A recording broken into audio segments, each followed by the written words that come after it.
Mother Bear walked into the hospital with an injured human baby. What happened next was shocking. Let us know where you're watching from. If you love my content, consider supporting it with a super thanks. Also, don't forget to like and subscribe. It'll help us to remain in touch with amazing people like you. The small community hospital in Pinewood Valley glowed against the darkening sky, its windows casting warm rectangles of light onto the parking lot. Dr. Emma Chen finished her coffee in the break room, savoring the last quiet moments before her night shift began in the emergency department. The hospital sat on the very edge of town, where the last row of houses gave way to the vast wilderness of Blackwood Forest. Local legends spoke of the forest's mysteries, but Emma had never given them much thought. Until tonight. The electronic doors slid open with a soft hiss as Emma walked toward the nurse's station. Nurse Sarah Bennett looked up from her computer, dark circles under her eyes betraying her exhaustion. "Quiet night so far," Sarah said, sliding a patient chart across the counter. "Only 2 patients in the waiting room." Emma nodded, grateful for the calm. The small hospital served 3 surrounding towns, and busy nights could stretch their limited staff to the breaking point. She glanced at the clock, 7:32 p.m.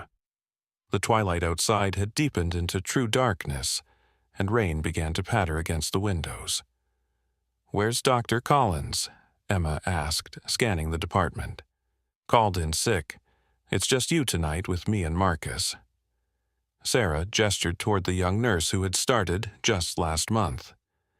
Marcus Wells was checking inventory in the supply closet, his lanky frame hunched over boxes of gauze and bandages. Emma sighed.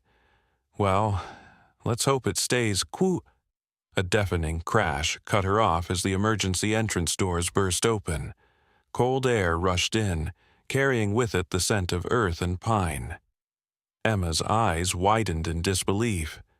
Filling the doorway, its massive body heaving with each breath, stood a full-grown brown bear. "Oh my God," Sarah whispered, her clipboard clattering to the floor.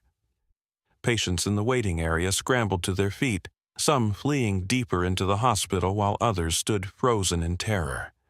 The bear's fur was matted with mud and blood, its powerful muscles rippling beneath as it took another step forward. It moved with unexpected deliberation, not the chaotic rampage Emma had expected. And then she saw it. Cradled in the bear's massive paws was a tiny bundle wrapped in a torn blue blanket, a human baby.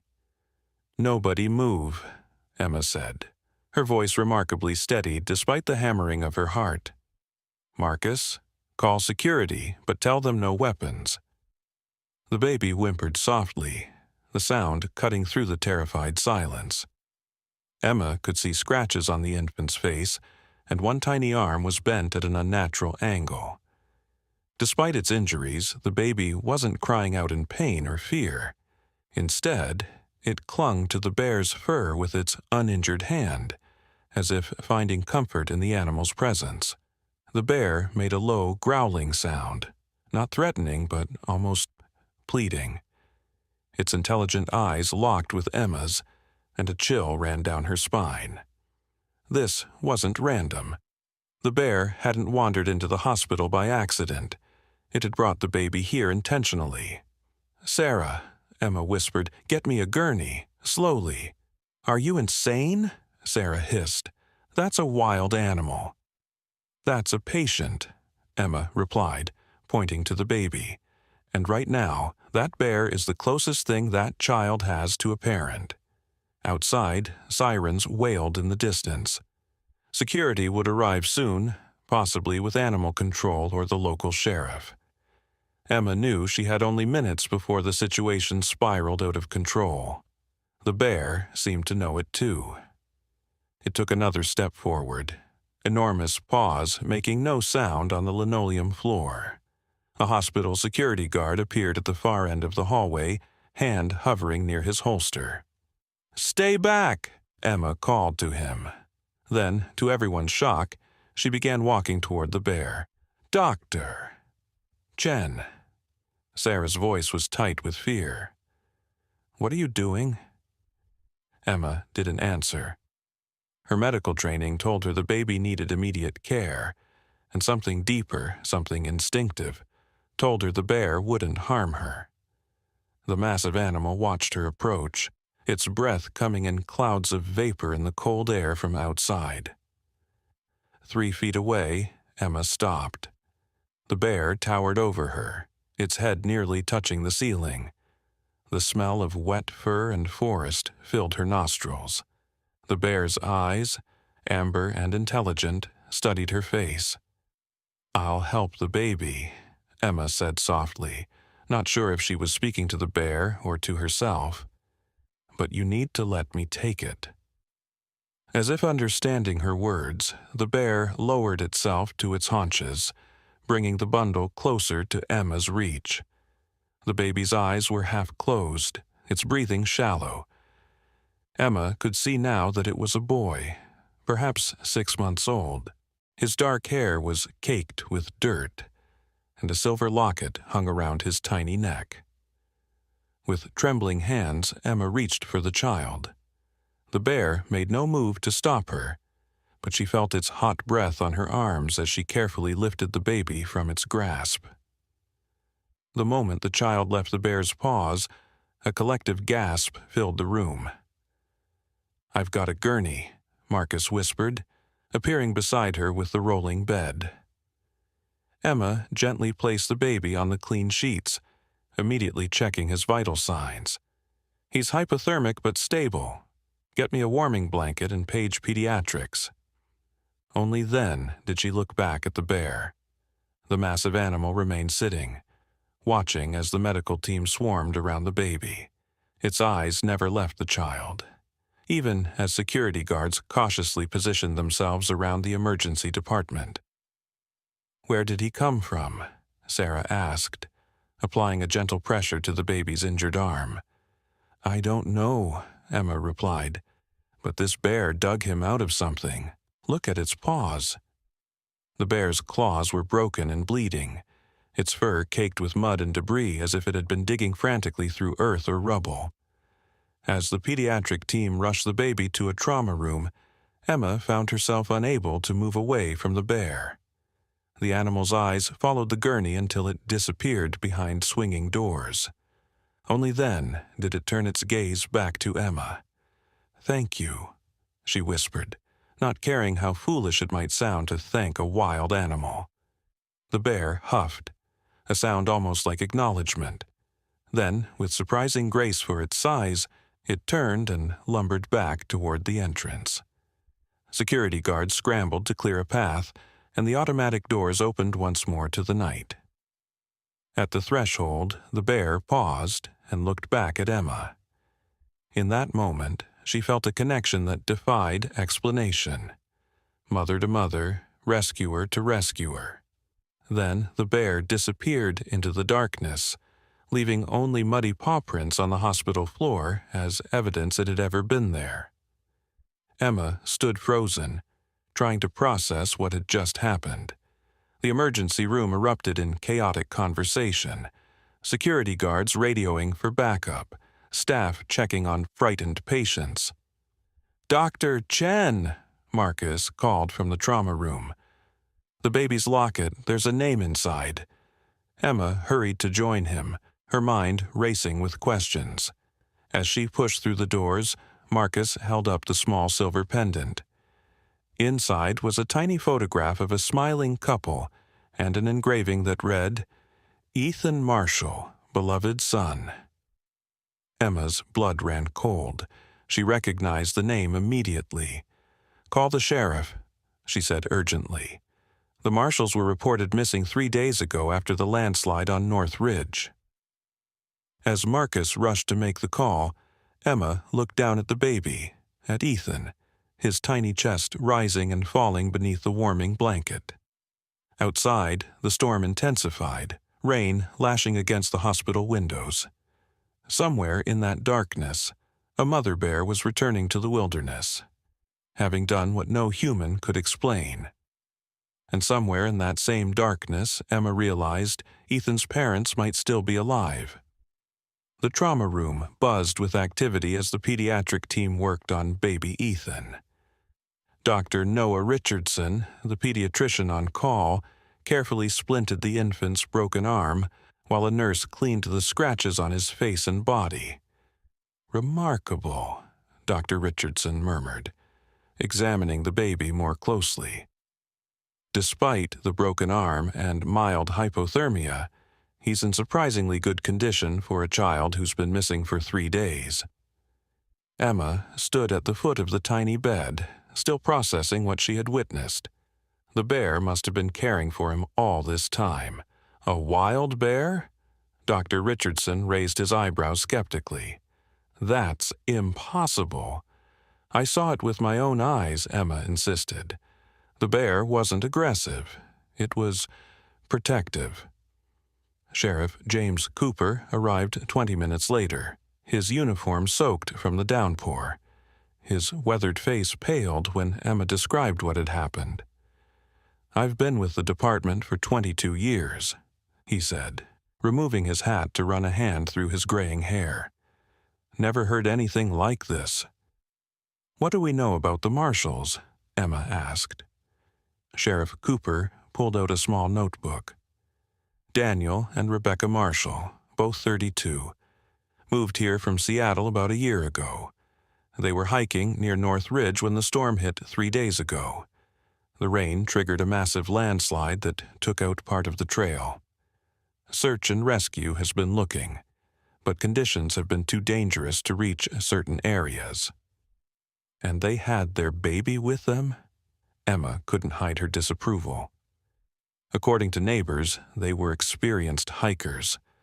Rebecca carried the baby in one of those special backpack carriers." The sheriff shook his head. "We assumed all 3 were, well, we weren't optimistic." Emma glanced at baby Ethan, now sleeping peacefully with an IV providing fluids and antibiotics. If the bear found and rescued the baby, the parents could still be out there, possibly trapped. "Or dead," the sheriff said quietly. "Bears have been known to scavenge after—" "This wasn't scavenging." Emma cut him off, her voice sharp. "This bear dug that baby out and brought him to the one place he could get help. It was deliberate." The sheriff looked unconvinced but nodded. "I'll redirect the search based on where the bear came from. Do we have any idea which direction?" Sarah appeared in the doorway. "I think we might." One of our maintenance staff followed the paw prints outside. They lead northwest toward Cooper's Ridge. Sheriff Cooper's radio crackled to life. He stepped aside to answer it, his face growing increasingly serious as he listened. "What is it?" Emma asked when he returned. "Animal Control just reported unusual bear activity near the north side of the landslide area. Several bears, actually." He frowned. "They say it looks like they're digging." A chill ran down Emma's spine. "Multiple bears?" "Could be coincidence," the sheriff said, though his tone suggested he didn't believe it. "Or it could be exactly what it looks like," Emma countered. "We need to get there." Sheriff Cooper looked at her like she'd lost her mind. "Dr. Chen, with all due respect, this is a dangerous rescue operation in treacherous conditions. We can't have civilians—" "I'm an emergency physician," Emma interrupted. "If the Marshalls are alive, they'll need immediate medical attention, and—" She hesitated, knowing how it would sound. "I think the bear trusted me." The sheriff started to argue, but Emma's pager buzzed insistently. She glanced down at it, then back at the sheriff. "We'll continue this conversation later. I'm needed in the ER." Emma rushed back to the emergency department where Marcus waited with a worried expression. "What's happening?" she asked. "We've got an incoming trauma case. Hiker found unconscious about a mile from where the Marshalls disappeared. Severe injuries." Emma's heart raced. "ETA? 5 minutes, and Dr. Chen ... Marcus lowered his voice. The hiker who found him said there was a bear in the area, a big one. It ran off when the rescue team arrived. 5 minutes later, paramedics wheeled in a stretcher carrying a man in his early 30s. His clothes were torn and caked with mud, his face almost unrecognizable beneath cuts and bruises. His left leg was immobilized in a temporary splint, and a cervical collar protected his neck. Daniel Marshall, 32, the paramedic announced, confirming Emma's suspicion. Found at the base of Cooper's Ridge with multiple fractures, possible internal bleeding, and moderate hypothermia. BP 90/60, heart rate 120, oxygen saturation 92% on room air. Emma sprang into action, directing the trauma team as they transferred Daniel to an examination bed and began cutting away his filthy clothing. CT scan for head and abdomen, portable X-ray for the chest and extremities, she ordered, carefully palpating his abdomen. Type and cross for 4 units of packed red cells. Let's get 2 large-bore IVs and start warm fluids. As they worked, Emma noticed something strange about Daniel's injuries. Though serious, they weren't consistent with someone who had been lying exposed in the wilderness for 3 days. Some of his wounds were dirty, but others appeared to have been roughly cleaned. Even more puzzling, despite the cold and rain, parts of his body were surprisingly warm. "These leaves," Dr. Richardson said, picking several large maple leaves from Daniel's clothing. "They're packed under his clothes, almost like insulation." "Could he have done that himself?" Sarah asked. Emma thought of the bear's matted fur. "I don't think he did." Daniel's eyes suddenly fluttered open, unfocused and confused. He tried to speak, his voice barely a whisper. Emma leaned closer. "Mr. Marshall, Daniel, you're in the hospital. You're safe." "Bear," he croaked, his eyes wide with fear. "It's okay," Emma soothed. "The bear is gone." Daniel grabbed her wrist with surprising strength. "No, Bear helped, Bear saved, Rebecca ... His eyes rolled back as his body went limp, the monitors blaring as his blood pressure plummeted. "He's crashing," Emma shouted. "Push one of Epi and get the crash cart." As the team fought to stabilize Daniel, Sheriff Cooper appeared at the door. His expression was grim. "Dr. Chen, we need to talk." "Now." Emma delegated care to Dr. Richardson and stepped outside the trauma room. "What is it?" The sheriff held up his phone, showing a video. The footage was dark and shaky, clearly taken from a helicopter searchlight. It showed a steep, muddy slope where the landslide had occurred. Near the bottom of the frame, something moved. Emma squinted. "Is that—" "Bears," Sheriff Cooper confirmed. 4 of them. They've been digging in the same spot for hours. Emma watched in disbelief as the massive animals worked with apparent coordination, taking turns digging at the earth and moving debris. "And there's something else," the sheriff continued, his voice quieter now. "The bear that brought in the baby? It returned to the hospital parking lot about 20 minutes ago. It's just sitting there, like it's waiting." Emma's mind raced. Daniel's words echoed in her ears. "Bear saved Rebecca."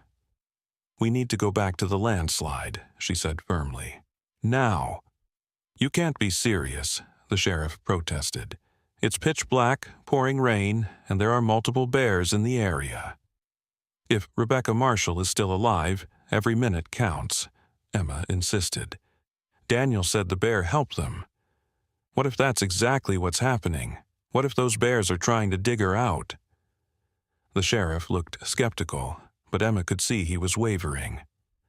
After witnessing a bear bring a baby to the ER, even the most hardened skeptic had to question their understanding of what was possible. "I'll arrange for a rescue team," he finally conceded. But you're staying here, where it's safe. Emma smiled thinly. With all due respect, Sheriff, I'm going whether you take me or not. And I think we might need our unusual visitor, the bear.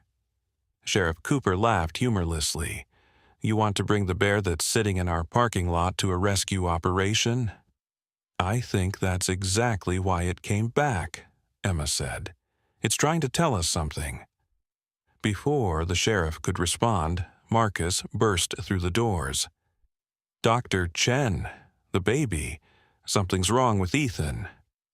Emma rushed to the pediatric unit, where baby Ethan was crying inconsolably, his tiny body rigid with distress.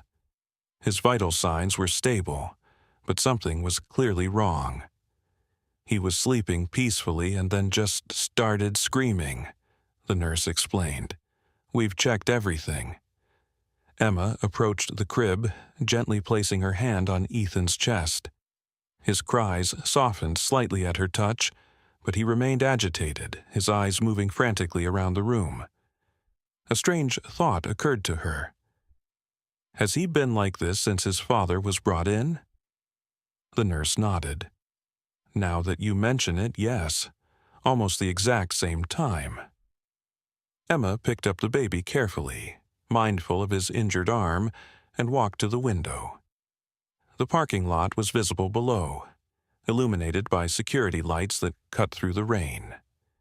And there, just as the sheriff had said, sat the enormous brown bear, its fur slick with rain, eyes fixed on the hospital.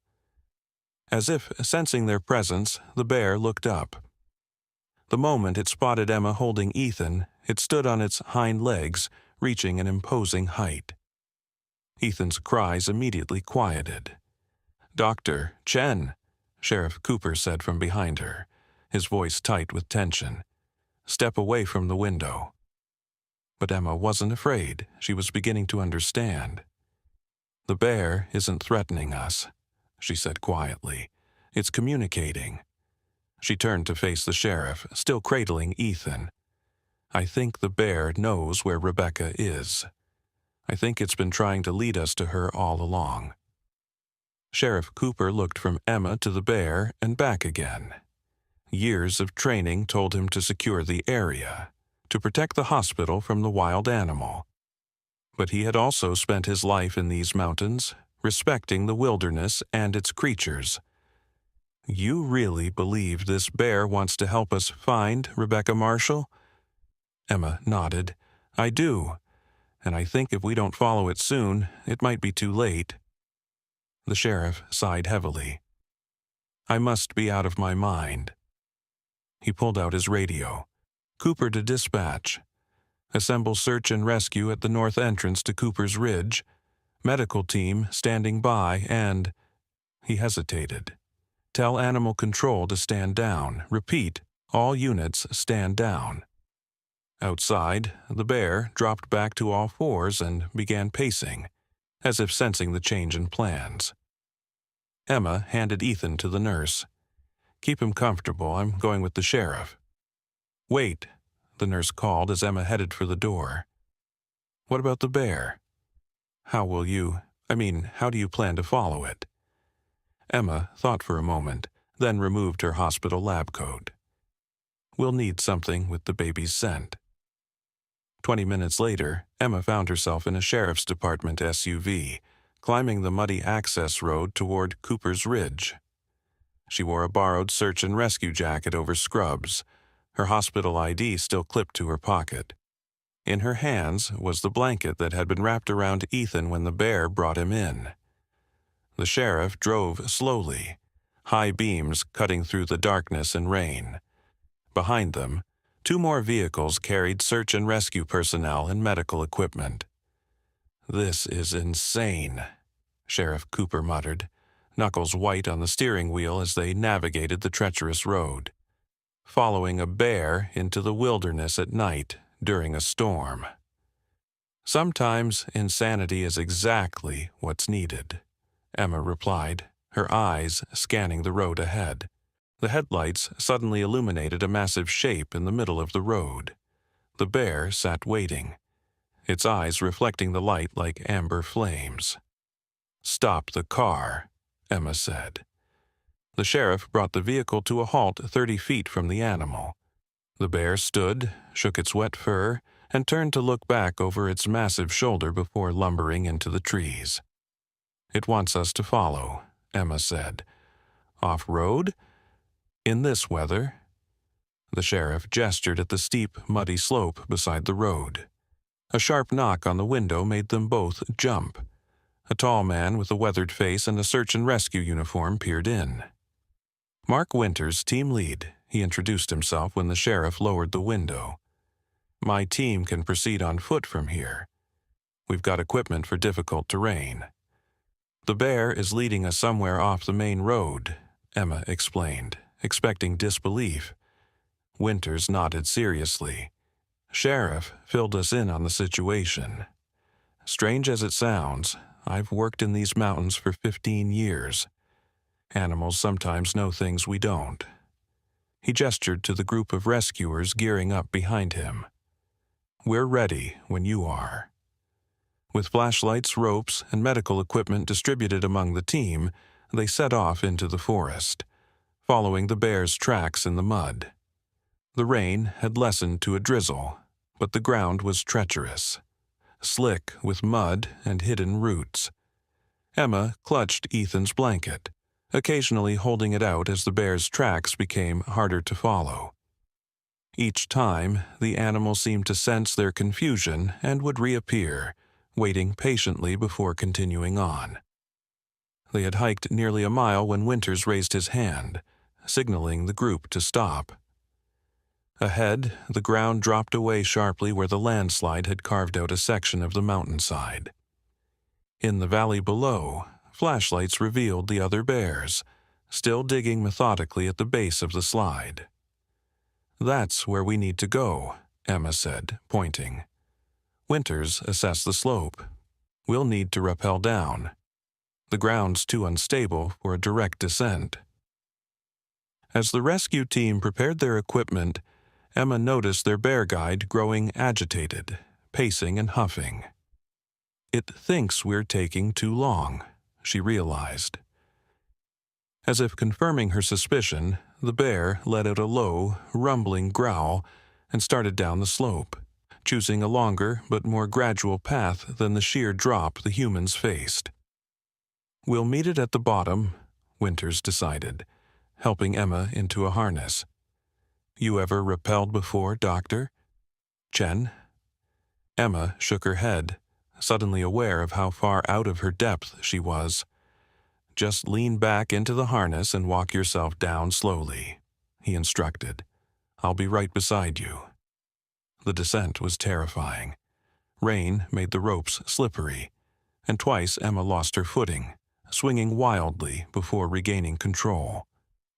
By the time her feet touched the ground at the bottom of the slope, her heart was pounding and her hands were raw, despite the gloves Winters had lent her. But there was no time to recover. Their bear guide had already joined the others at the dig site, and the animals parted as the humans approached, retreating just far enough to watch from a wary distance.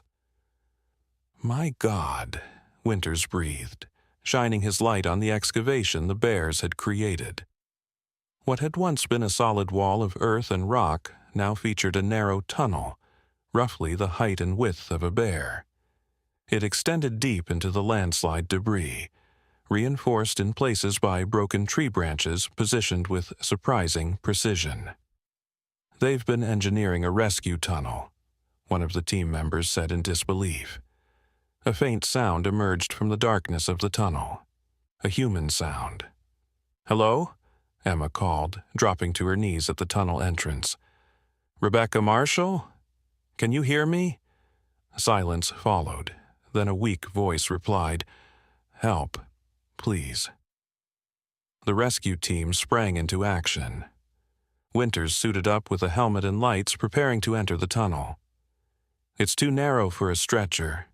We'll need to stabilize her first, then figure out extraction." Emma handed him her medical kit. "I should go with you." Winters shook his head.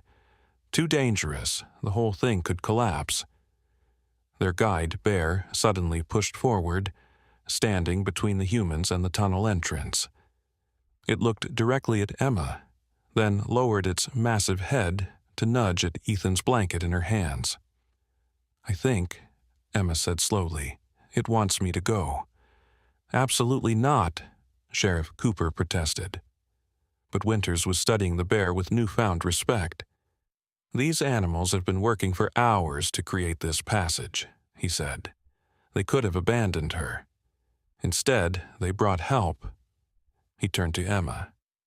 "The tunnel's clearly bear-sized. If they've been going in and out, it might be safer than we think." Against the sheriff's continued objections, Emma donned a helmet with a headlamp and prepared to enter the tunnel. The bear watched, oddly calm, as she gathered medical supplies in a small backpack. "I'll be right behind you," Winters promised. "Any sign of instability, you back out immediately." Emma nodded, took a deep breath, and crawled into the tunnel. The space was tight but navigable, the walls surprisingly solid where the bears had packed them with mud and reinforced them with branches. The air grew thinner as she progressed, heavy with the scent of damp earth and something else, the metallic tang of blood. After what felt like an eternity of crawling through darkness, her light illuminated a small cavity in the earth.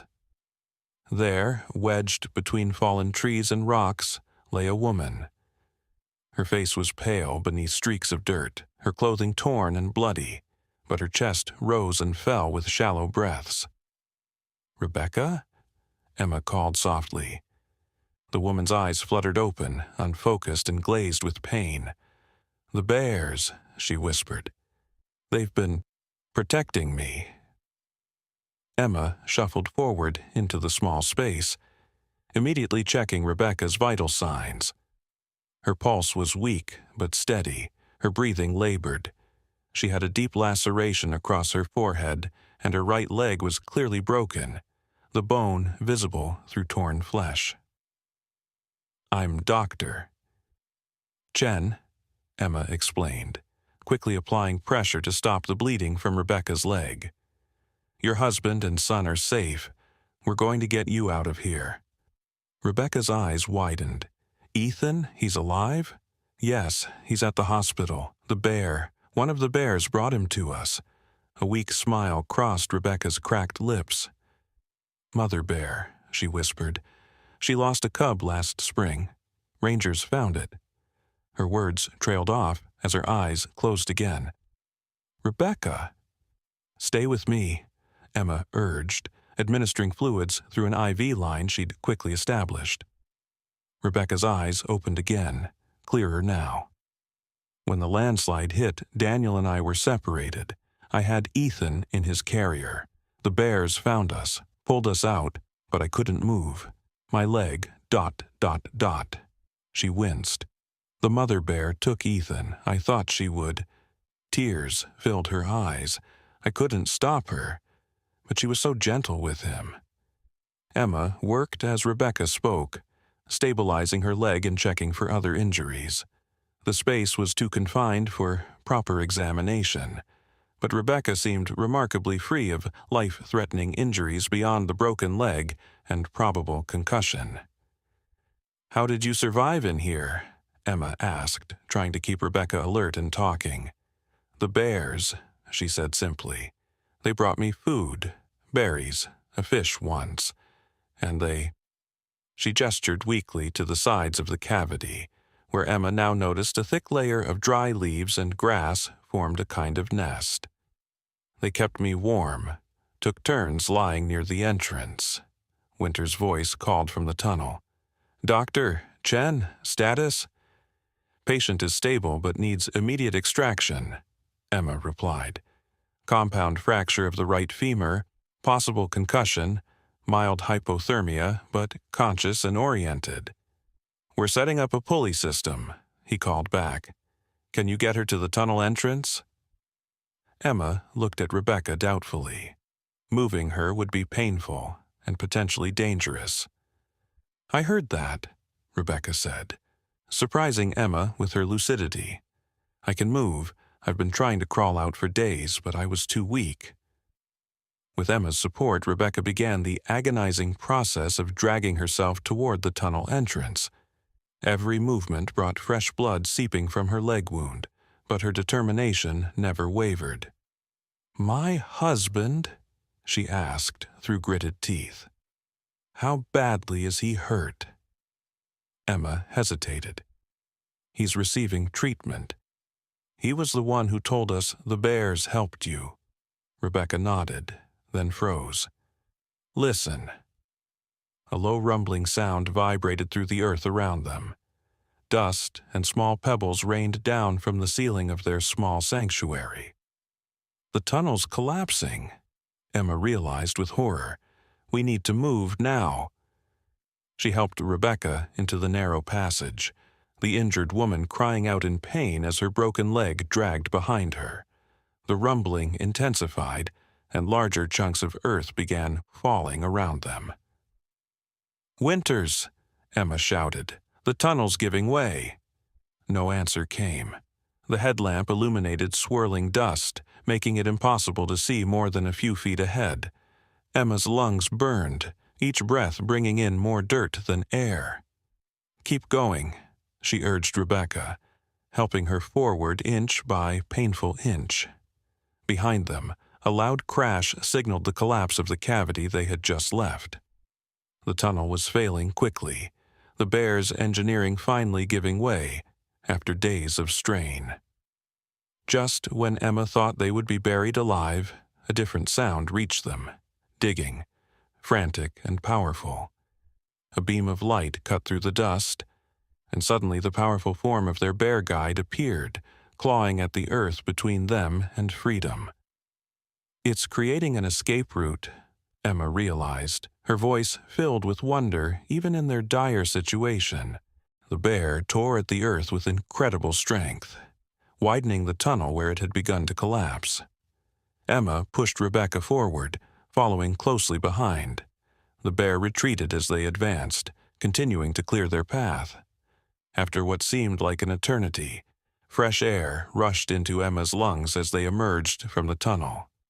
The rescue team rushed forward, quickly transferring Rebecca to a backboard. Emma collapsed onto the muddy ground, coughing and gasping. When she looked up, she found herself surrounded by bears, 4 of them now, watching the humans work with curious eyes.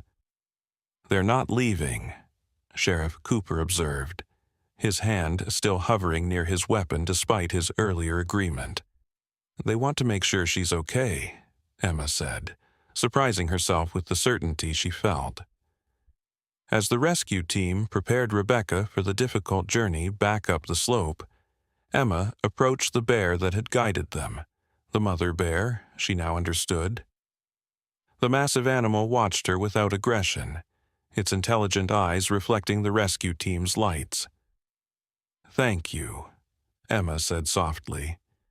The bear huffed once, then turned away. One by one, the bears disappeared into the darkness of the forest, their job complete. As dawn broke over Pinewood Valley, Emma sat in the hospital's waiting room, still wearing her mud-encrusted clothes. Both Daniel and Rebecca Marshall had survived emergency surgery and were now in recovery. Baby Ethan, reunited with his extended family who had rushed to the hospital, was expected to make a full recovery. Sheriff Cooper dropped heavily into the chair beside her, offering a cup of coffee. "You look like you could use this." Emma accepted gratefully. "Any sign of our friends?" The sheriff shook his head. "They've vanished back into the wilderness. Forest Service is monitoring, but—" He hesitated. "They're issuing a special protection order for that section of Cooper's Ridge. No hunting, no development." "Good," Emma said, sipping the bitter coffee.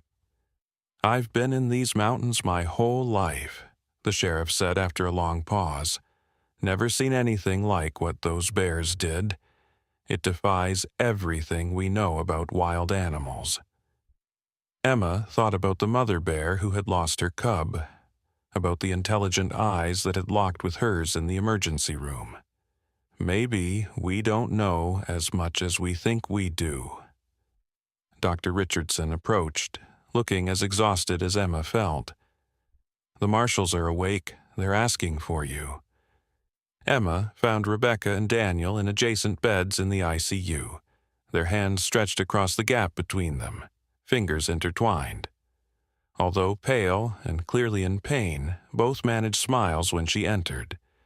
A small bassinet had been placed beside Rebecca's bed, where baby Ethan slept peacefully, his tiny arm properly cast and his scratches already beginning to heal. "Our miracle family," Emma said, checking their vital signs out of habit. "The real miracle was the bears," Daniel said, his voice hoarse. "And you believing in them?" Rebecca squeezed his hand. "The rangers told us the mother bear lost her cub last spring. They found it near our hiking trail." She recognized another mother's pain, Emma suggested. When she found Ethan, she chose to save him instead of leaving him, Rebecca finished, tears streaming down her face. And then she went back for us. Outside the window, the morning sun illuminated the edge of Blackwood Forest. Somewhere in those trees, Emma knew, a mother bear was returning to her life, carrying a story no human would ever fully understand. But in that moment, in the quiet hospital room, Emma understood enough. Sometimes compassion transcended species. Sometimes the line between human and animal blurred in the most beautiful, unexpected ways. And sometimes the most shocking part of any story was discovering how connected all living things really were. 3 days later, Emma sat at her desk reviewing patient charts before the start of her shift. The hospital had finally returned to some semblance of normalcy, though the events of that night had changed Pinewood Valley forever. News vans still crowded the parking lot. Journalists eager to interview anyone connected to what they were calling the miracle of Blackwood Forest. Emma had declined all requests. The story didn't belong to her. It belonged to the marshals and to the bears. A knock on her office door pulled her from her thoughts. Sarah poked her head in, her expression troubled. "There's someone here to see you. Says it's urgent." Emma glanced at her watch. "My shift doesn't start for another 20 minutes. "It's not a patient," Sarah said, lowering her voice. "It's Garrett Wilson, the developer." Emma's stomach tightened. Everyone in town knew Wilson. Enterprises had purchased a large tract of land on the northern edge of Blackwood Forest. Land that included much of Cooper's Ridge. The company had been fighting environmental groups for months, trying to secure permits for a luxury resort development. "Send him in," Emma said, closing the patient file. Garrett Wilson swept into the office with the confident stride of a man accustomed to getting his way. Tall and impeccably dressed in a tailored suit that seemed out of place in their small mountain town, he carried an air of authority that filled the small space. "Dr. Chen," he said, extending his hand. "I've been hoping to meet you." Emma shook his hand briefly. "What can I do for you, Mr. Wilson?" He settled into the chair across from her desk without waiting for an invitation. "I wanted to personally thank you for your heroism. The whole town is talking about your incredible rescue of the Marshall family." "It wasn't just me," Emma replied carefully. "The search and rescue team, and the bears," Wilson interrupted, a tight smile on his face. "Yes, I've heard the stories." Something in his tone put Emma on edge. "They're not stories, Mr. Wilson." "I was there." Wilson leaned forward, his expression shifting to one of concern. "Dr. Chen, you've been through a traumatic experience. In high-stress situations, our minds can play tricks on us. Anthropomorphizing animal behavior is a common psychological response." Emma stared at him in disbelief. "Are you suggesting I imagined what happened?" Not at all, he said smoothly. I'm merely suggesting that there might be a more scientific explanation for what you witnessed. Bears are territorial, they dig, they can appear protective when they're actually being aggressive. 20 people saw what happened, Emma countered, her voice rising. The sheriff, the rescue team, the marshals themselves, all traumatized, all exhausted, all wanting to believe in something miraculous. Wilson spread his hands in a placating gesture. Look, I'm not here to debate you. I'm here because this narrative is creating problems for my development project. There it was, the real reason for his visit. The Forest Service has extended the protection zone, he continued. They're citing your bear story as evidence that the area contains unique wildlife behavior patterns worthy of study. It's costing my company millions. Emma felt a surge of satisfaction. Good, that land should be protected. Wilson's friendly facade cracked slightly. Dr. Chen, be reasonable. One unusual incident doesn't justify halting progress. My development would bring jobs, tourism, economic growth to this community. At what cost? Emma challenged. That forest is home to creatures we barely understand. Wilson sighed, shifting tactics. I was hoping we could work together on this. Perhaps a joint statement clarifying that while the bear's behavior was unusual, it doesn't necessarily indicate anything requiring special protection. You want me to undermine my own experience? Emma asked incredulously. I want you to consider the bigger picture, Wilson replied, his voice hardening. Pinewood Valley's hospital is struggling financially. I understand budget cuts are coming. My company could be a significant donor. The implied bribe hung in the air between them. Emma stood, signaling the end of their conversation. My shift is starting, Mr. Wilson. I need to see my patients. Wilson rose slowly, straightening his already perfect tie. Think about it, Doctor. Chen, my offer won't remain open indefinitely. He placed a business card on her desk. Call me when you're ready to be reasonable. After he left, Emma sat back down, her hands trembling with anger. The worst part was that Wilson wasn't entirely wrong about the hospital's financial troubles. The small community hospital had been operating in the red for the past 2 years. Budget cuts were indeed coming. But what Wilson was asking her to do... Her phone buzzed with a text from Marcus. Turn on the news. Channel 5, now. Emma pulled up the live stream on her computer. The local news anchor looked grave as she reported from the edge of Blackwood Forest, confirming that shots were fired early this morning on Cooper's Ridge. Witnesses report that a hunter illegally entered the protected zone and fired upon what he claims was a charging bear. Forest Service officials have not confirmed whether any animals were injured, but blood trails were found at the scene. Emma's blood ran cold.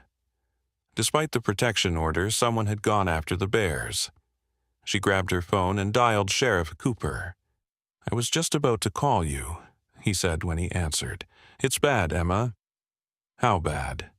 We found blood, a lot of it, and tracks leading deeper into the forest. The mother bear? Emma asked, dreading the answer.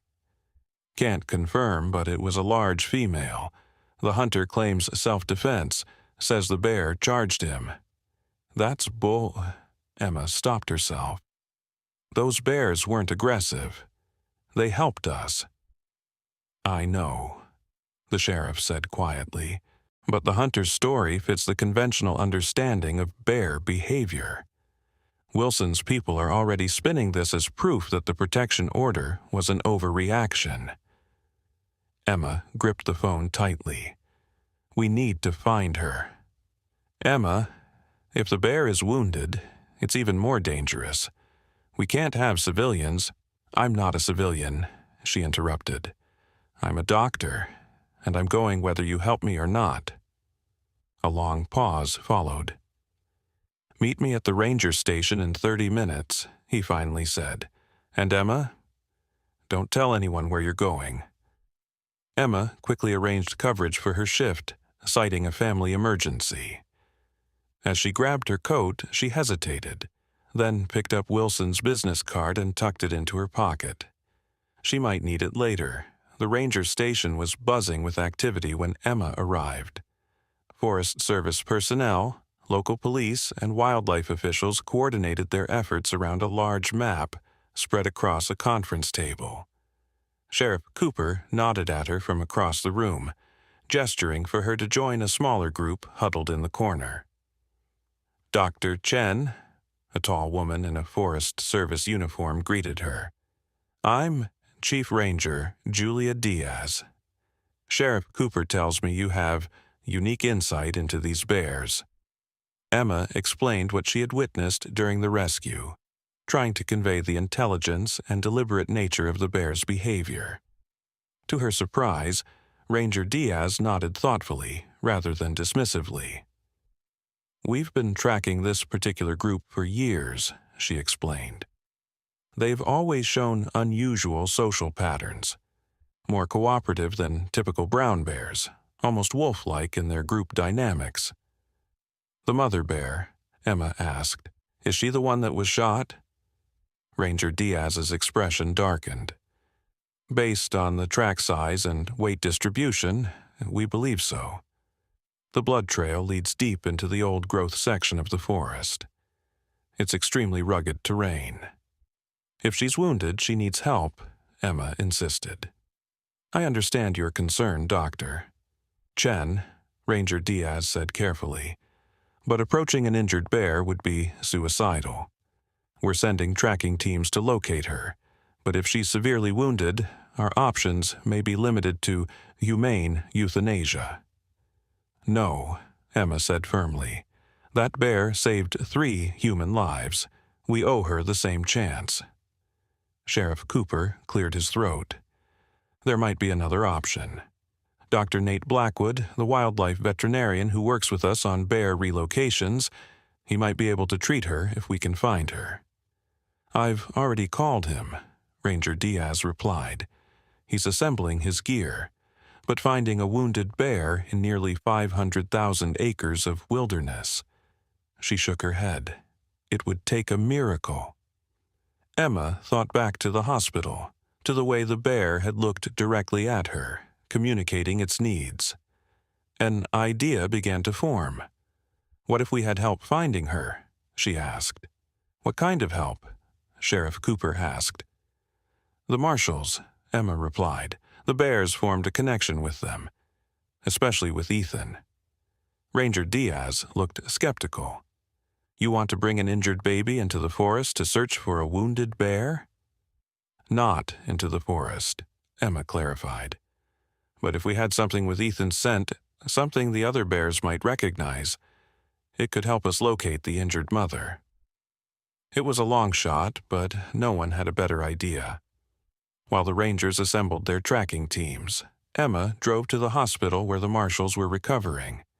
She explained the situation to Rebecca and Daniel, who immediately offered their help.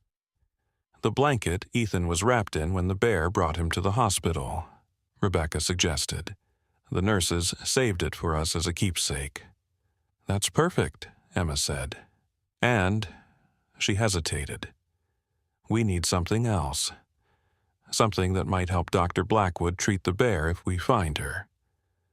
Daniel and Rebecca exchanged a look. "Anything," Daniel said firmly. An hour later, Emma returned to the ranger station with Ethan's blanket and a small vial of the baby's blood that had been drawn that morning for routine testing. Dr. Blackwood, a burly man with a salt and pepper beard, examined the vial with interest. "Bears have a highly developed sense of smell," he explained.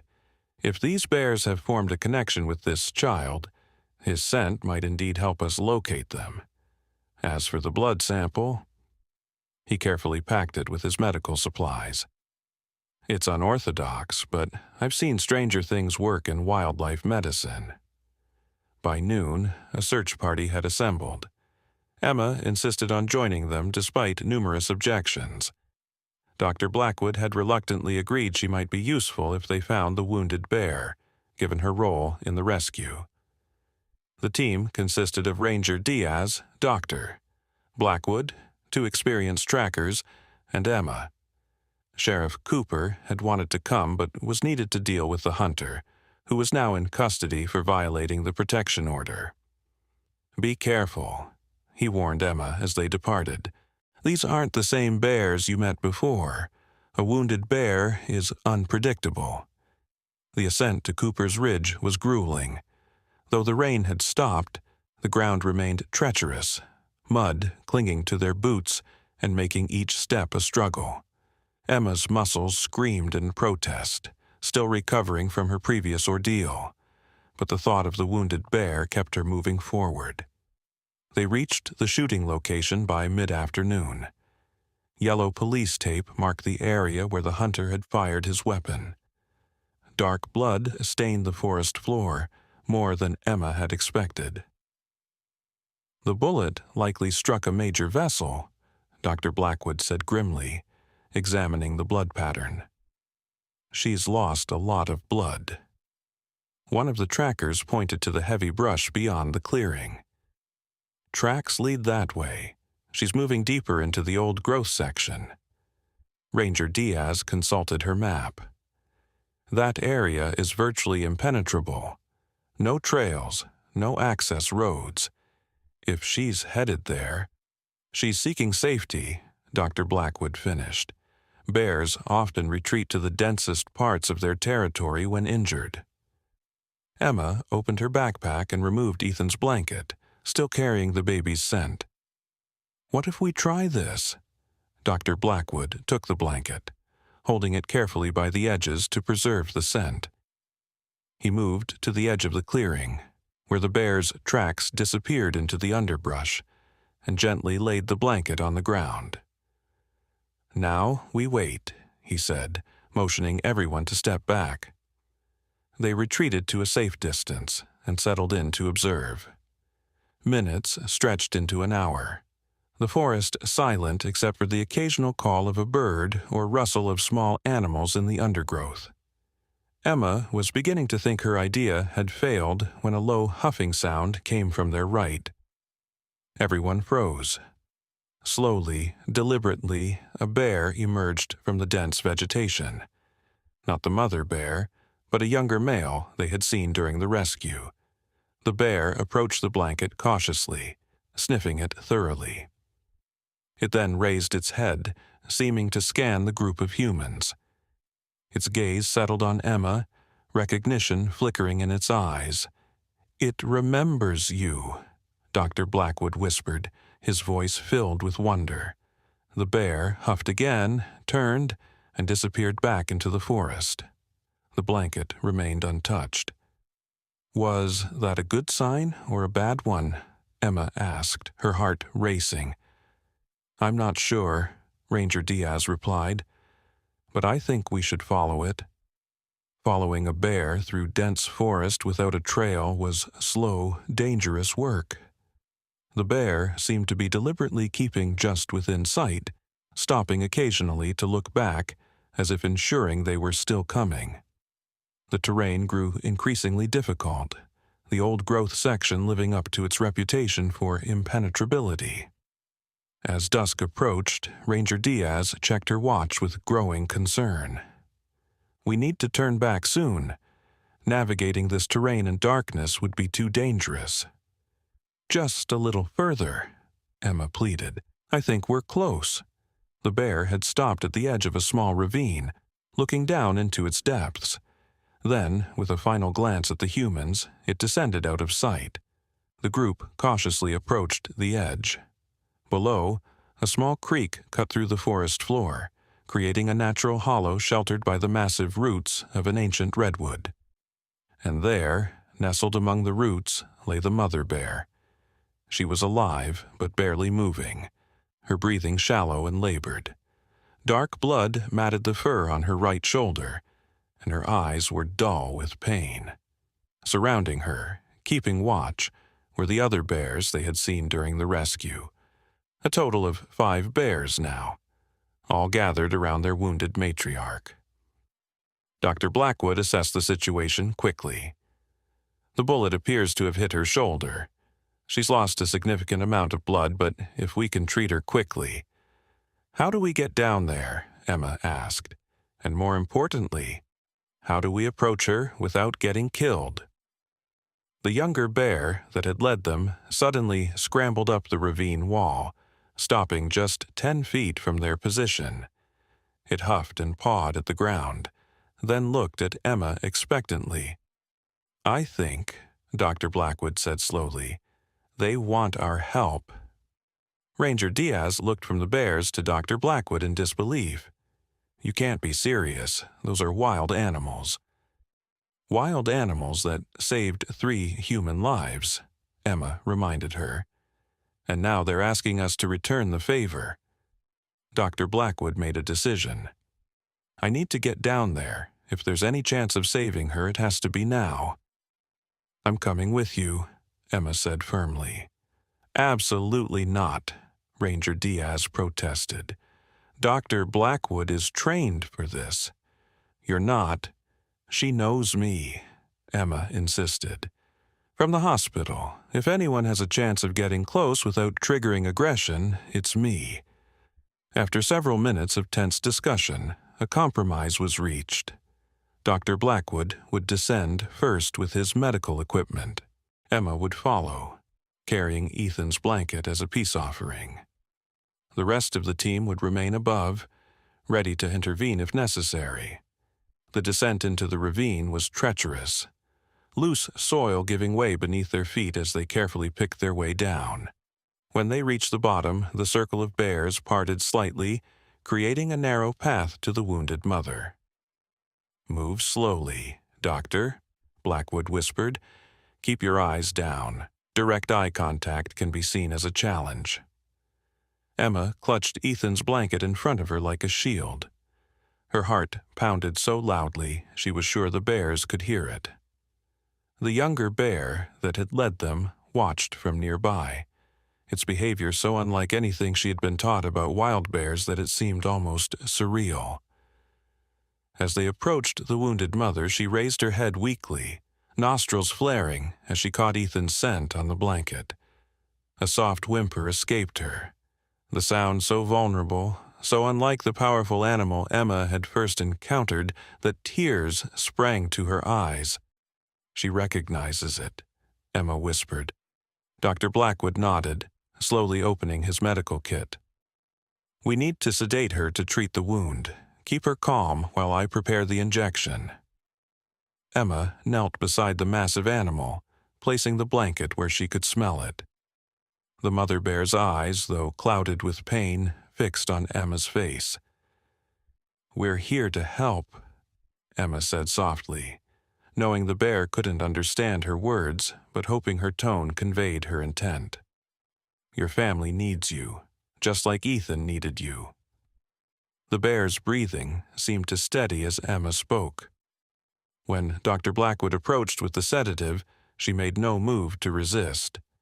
The injection went smoothly, and within minutes the bear's eyes drifted closed as the sedative took effect. What followed was the most surreal medical procedure of Emma's career. Under the watchful eyes of the Bear family, Dr. Blackwood worked quickly to clean and treat the gunshot wound. The bullet had passed through the shoulder muscle without hitting bone or major arteries, a lucky break that explained how the bear had managed to travel so far despite her injury. She's lost a lot of blood, Dr. Blackwood said as he finished applying a pressure bandage. In humans, we'd perform a transfusion. Emma remembered the vial of Ethan's blood. Could this help? Not as a transfusion, but maybe. Dr. Blackwood considered it. Bears have an incredible sense of smell. If she associates this scent with safety, with survival. He carefully applied a tiny amount of the blood to the bandage. Sometimes medicine is as much about belief as science. Throughout the procedure, the other bears maintained their distance, watching intently but never interfering. Their behavior defied everything Emma had been taught about bear social structures and responses to humans. "We're witnessing something extraordinary," Dr. Blackwood said as he packed up his equipment. "These bears are functioning as a family unit, with complex social bonds. They sought human help not once, but twice. It challenges everything we think we know about them." As darkness fell, they faced a difficult decision. The sedative would wear off in a few hours, but the mother bear was in no condition to move. Leaving her vulnerable in the ravine overnight seemed risky, yet trying to transport her was impossible with their limited resources. "We'll stay with her," Dr. Blackwood decided. "Ranger Diaz can send the others back for additional supplies and personnel. We'll need a specialized team to evacuate her safely." "I'm staying too," Emma said, leaving no room for argument. Ranger Diaz reluctantly agreed, promising to return at first light with reinforcements. Before departing, she handed Emma a satellite phone. "Signal is spotty, but if there's an emergency—" As night engulfed the forest, Emma and Dr. Blackwood settled in for a long vigil. They built a small fire for warmth and light, careful to maintain a respectful distance from the sedated bear. To their amazement, the other bears remained nearby, occasionally circling the perimeter as if standing guard. "It's like they understand we're trying to help," Emma observed. Dr. Blackwood nodded. "There's a theory that animals that have positive interactions with humans can pass that knowledge to others in their group. These bears may have learned that humans can be allies, not just threats." "The mother bear lost a cub last year," Emma said, remembering what Rebecca had told her. "Rangers found it near the Marshall's hiking trail." "Grief changes animals just as it changes people," Dr. Blackwood replied softly. "Perhaps, when she found Ethan, she saw a chance to save someone else's child when she couldn't save her own." As the night wore on, Emma found herself struggling to stay awake. The events of the past week had left her physically and emotionally drained. Dr. Blackwood noticed her exhaustion. "Get some rest," he urged. "I'll wake you if anything changes." Emma must have dozed off because she woke with a start to find the eastern sky lightening with the first hints of dawn. Dr. Blackwood was checking the mother bear's vital signs, his expression concerned. "How is she?" Emma asked, scrambling to her feet. "Her breathing is steady, but her temperature is dropping. Shock, blood loss. She's not out of danger yet." A sound from above drew their attention. The younger bear that had led them to the ravine was scrambling down the slope, moving with urgent purpose. It approached the mother bear, nuzzling her gently before turning to face Emma and Dr. Blackwood. It huffed and pawed at the ground, then looked up at the ridge. "Something's coming," Dr. Blackwood said, rising slowly. Emma scanned the ridge, expecting to see Ranger Diaz and the rescue team. Instead, through the morning mist, she saw a familiar figure in an expensive suit, flanked by two men carrying rifles. Garrett Wilson. "How did he find us?" Emma whispered in horror. Dr. Blackwood's expression darkened. "The hunter. He must have told Wilson where he shot the bear." The bears sensed the danger immediately. The younger bear positioned itself between the humans on the ridge and the wounded mother, a low growl rumbling in its chest. The others emerged from the forest, forming a protective circle. "Stay calm," Dr. Blackwood advised. Any sudden movements could trigger a defensive response, from the bears or from those men. Wilson spotted them and called down. "Doctor, Chen, quite a camping trip you've chosen. My security team and I were concerned when we heard you were out here overnight." "This area is under a protection order, Wilson," Emma called back. "You have no right to be here." "Actually, Wilson replied smugly.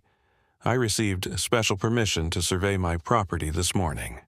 The protection order has been temporarily suspended while the Forest Service reviews new evidence suggesting the bears pose a public safety threat." Emma felt sick. Wilson must have pulled strings, used his influence to override the protection order, and now he had caught them treating the very bear he wanted to prove was dangerous. "The bear was shot illegally," Dr. Blackwood shouted. "We're providing emergency medical treatment." Wilson's laugh echoed through the ravine. "Emergency treatment? For a bear? I'm sure the medical board will find that fascinating, Doctor. Chen, operating outside your license, administering controlled substances to wildlife without proper authorization." Emma felt trapped. Wilson was right. She had no legal authority to be treating the bear. If he reported her, her medical license could be in jeopardy. "What do you want, Wilson?" she demanded. "The same thing I wanted yesterday," he replied. "Your cooperation. A simple statement confirming that these bears, while interesting, don't display any behavior requiring special protection, that the danger they pose outweighs any scientific value." "You want me to lie," Emma said flatly. "I want you to be reasonable," Wilson countered. "Look at the situation you're in, Doctor. Chen, trespassing on private property, practicing veterinary medicine without a license, interfering with wildlife management." He spread his hands wide. "One word from me, and your career is over." The younger bear growled louder, sensing the tension. Wilson's security men raised their rifles slightly. "Don't!" Emma shouted. "They're not threatening you." "They look pretty threatening from here," Wilson called back. "My men are licensed hunters, Doctor." "Chen, one wrong move from those bears, and they have every right to fire in self-defense." It was a standoff. If the bears attacked, Wilson's men would shoot, and Wilson would have his proof that the bears were dangerous. If Emma refused to cooperate, he would destroy her career and likely get permission to develop the land anyway. Unless... "You have no idea what you're dealing with, Wilson," Emma called up, her mind racing. "These bears aren't just animals. They're intelligent, compassionate beings who risked their lives to save the marshals. They engineered a rescue that would challenge human teams. They're more valuable than any resort you could build." Wilson scoffed. "Dramatic stories make for good news, Doctor. Chen, but they don't hold up in court. I need facts, not fairy tales." "Facts?" Emma pulled out her phone. "How about the fact that I've been recording everything since we found the wounded bear? Dr. Blackwood's professional assessment of their unusual social behavior, their coordinated rescue efforts, their ability to recognize human allies." She was bluffing. She had no such recording. But from the flicker of uncertainty on Wilson's face, she knew she'd struck a nerve. "How about the fact that the marshals are giving exclusive interviews this morning? That National Geographic is sending a team to document these bears? That the governor's office has expressed interest in creating a special research sanctuary here?" More bluffs, but Emma could see Wilson's confident expression faltering. "Or how about this fact?" she continued. "I've accepted a very generous offer for my story. The condition? That I name everyone who tried to suppress the truth about these bears, including developers who bribed officials to suspend protection orders." Wilson's face darkened with anger. "You're lying. Am I?" Emma held up her phone as if it contained the evidence. "You're a businessman, Wilson. Calculate the risk. What happens when this story breaks internationally? When people learn you threatened a doctor who was trying to save an animal that rescued a human baby? How many of your investors will stick around when the public boycotts your resorts?" For a long moment, Wilson said nothing. Then he turned to his security team. "We're leaving." This area is clearly unsafe." "That's right," Emma called after him. "And I suggest you drop your appeal against the protection order. It would be a shame if your involvement in this morning's incident became public knowledge." After Wilson and his men disappeared, Emma collapsed against a tree trunk, adrenaline draining from her body. Dr. Blackwood stared at her in amazement. "You bluffed him," he said. "All of it. The recordings, the interviews, the governor?" Emma nodded weakly. "Seemed like our only option. It was brilliant, but now we have a more immediate problem." He gestured to the mother bear, whose breathing had become more labored. "We need that rescue team." Emma reached for the satellite phone, but before she could dial, a shout came from above. Ranger Diaz appeared at the ridge, followed by a team carrying equipment and a large animal stretcher. "Sorry we're late," she called down. "There was some confusion at the checkpoint. Developer named Wilson tried to block us, claiming this was his property." Emma smiled grimly. "He won't be a problem anymore." The next few hours passed in a blur of activity. The rescue team carefully placed the sedated bear on the specialized stretcher and began the arduous process of lifting her from the ravine. The other bears watched from a distance, seemingly understanding that the humans were helping their matriarch. As they finally reached the ridge, the bear began to stir, the sedatives wearing off. Dr. Blackwood quickly administered another dose, ensuring she would remain calm during transport. "We've arranged for her to be taken to the Wildlife Rehabilitation Center," Ranger Diaz explained. "She'll get the best care possible there." "What about the others?" Emma asked, watching the bear family observing from the tree line. "They're wild animals," Ranger Diaz reminded her gently. "They need to remain in their natural habitat, but we'll monitor them, make sure they're okay while she recovers."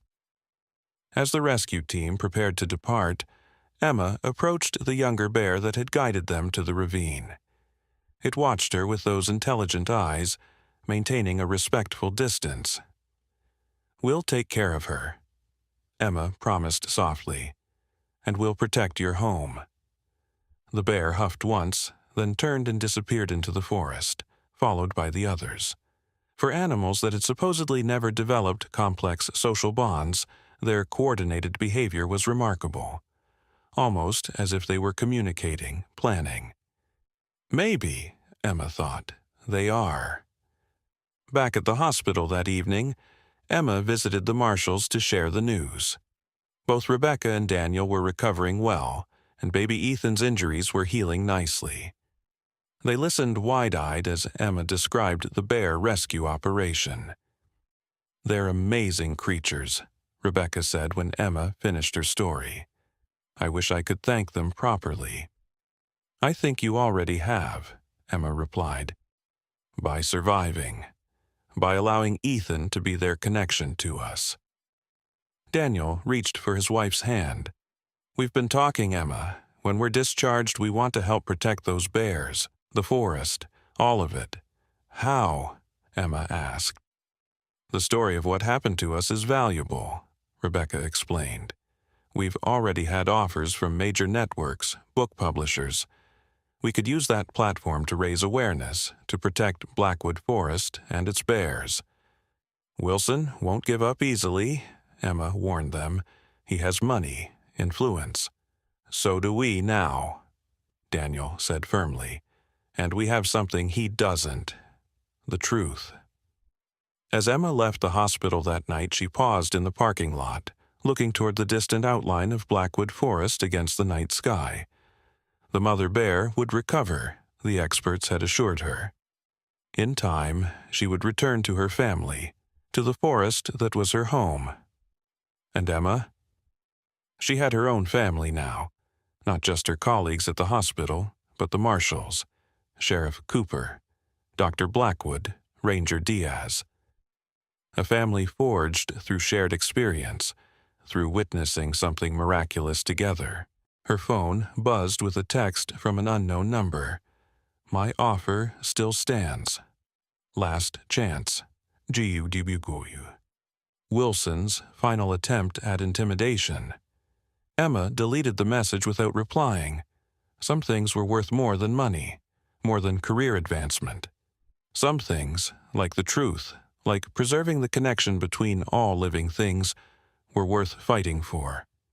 As if in response to her thoughts, a distant sound carried on the night air, the low, haunting call of a bear somewhere in the darkness of Blackwood Forest. Not a threat, not a warning, but a reminder. We are here. We remember. We are more than you know. Emma smiled and turned toward home, carrying that truth with her.